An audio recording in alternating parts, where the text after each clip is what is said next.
Hello, guys. Yes, it's very cold in my house today. My husband says we're not turning the heat on until November. So, yes, I have a blanket around me.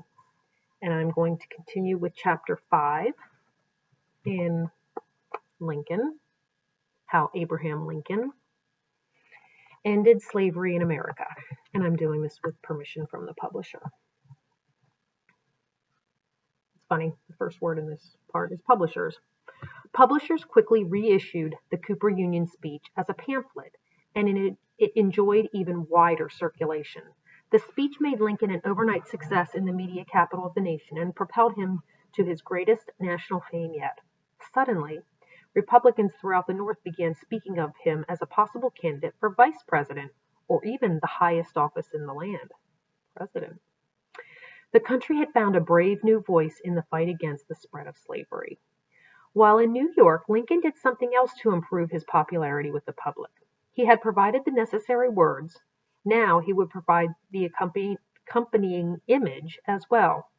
Only hours before he was due to speak at Cooper Union, he visited the Broadway studio of the famous photographer Matthew Brady, and there he posed for a portrait. Lincoln had sat for photographs before, back in Illinois, but the resulting close-ups usually made him look frighteningly ugly and ill-kept. The Brady picture came out quite differently. The New York photographer made the Westerner look tall, strong, dignified, and self-confident by posing him alongside a pile of thick books that symbolized wisdom and before a large pillar that suggested leadership. Even with all these props, Brady was still not quite satisfied with the composition he had arranged, admitting, "I had great trouble in making a natural picture. When I got him before the camera, I asked him if I might not arrange his collar, and with that he began to pull it up."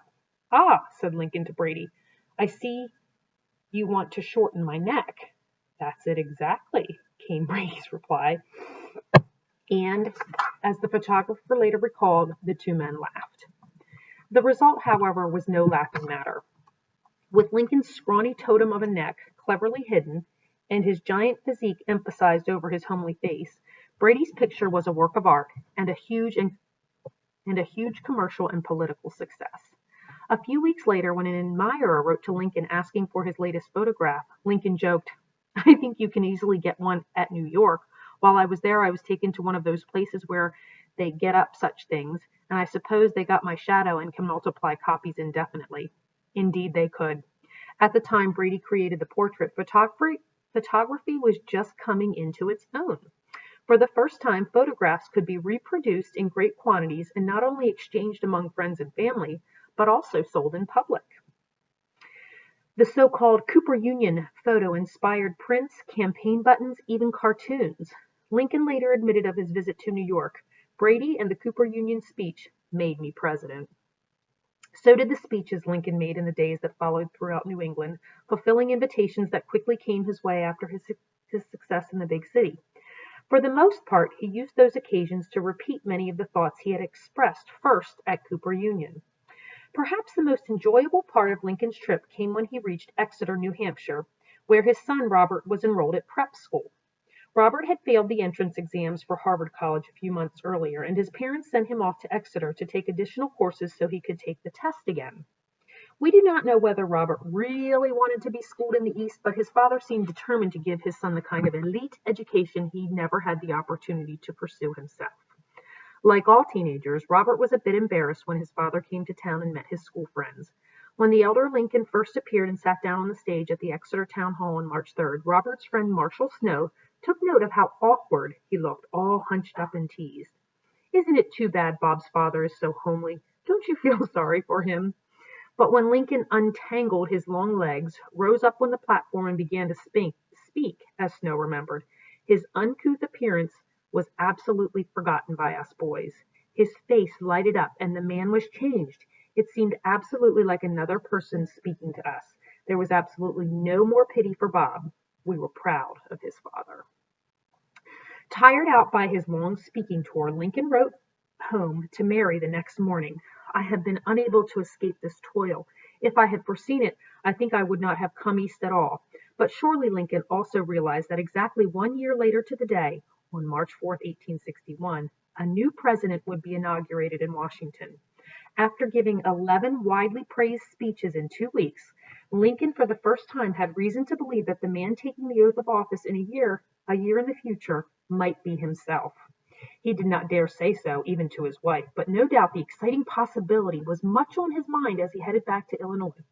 He was now truly a national figure. That May, just 2.5 months after Lincoln returned home, Republicans from across the country gathered at a convention in Chicago to choose their candidate for the presidential campaign. First, they passed a party platform that restated the party's strict opposition to the spread of slavery. Then the delegates got down to the business of choosing a candidate. Despite Lincoln's enormous success in New York, few experts really believed he had a strong chance to win the nomination. Much more famous and politically experienced men wanted the job and were heavily favored. William H. Seward of New York, the frontrunner, had been both a governor and a U.S. senator, but many Western delegates thought he would not appeal to voters in their region. Edward Bates of Missouri was distinguished enough, but many thought him too conservative and too old. Salmon Chase of Ohio boasted a good anti-slavery record and had also served in high office, but he was considered too radical by some, unlikable by others. Over the past years, Lincoln had made the fewest enemies of them all.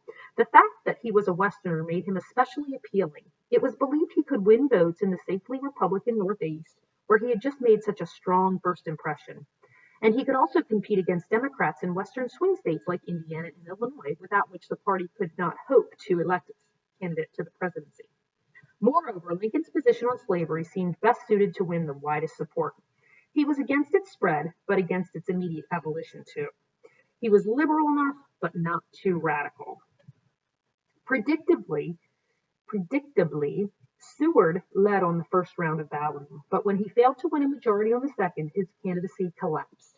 After one more calling of the roll, Republicans abandoned their original favorites, rallied behind the Illinois rail splitter, and nominated Abraham Lincoln for president. Lincoln got the exciting news in Springfield, where the church bells rang, crowds poured into the streets, and bands played through the night. We'll stop there for today.